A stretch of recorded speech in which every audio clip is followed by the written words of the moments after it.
პირველი მოწოდება, რასაც პავლე მოციქული აჟღერებს, ეს არის ღვიძარება. ღვიძარე იყვენით. ანუ ფხიზლად იყავით. ეს არის ძალიან არსებითი და მნიშვნელოვანი მოწოდება, იმიტომ რომ ჩვენ გავიხსენოთ იესო ქრისტეც სულ ამას იძახის. მოციქულებს სულ ეუბნება, მოციქულები როცა კითხულობენ, რომ როდის იქნება თუ მეორედ მოსვლა, როდის იქნება განკითხვა და ასე შემდგომ, ქრისტე მათ პასუხობს, რომ თქვენი საქმე არ არის დროთა და ჟამთა შეცნობა, არამედ ღვიძარე იყავით.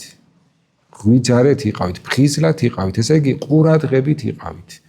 აი ეს ყურადღება, სიფხიზლე და ღვიძარება არის ერთ-ერთი ყველაზე მთავარი და მნიშვნელოვანი შინაგანი სულიერი მდგომარეობა, რომლის დაცვის გარეშეც დანარჩენ სხვა რაღაცებზე საუბარი ზედმეტია.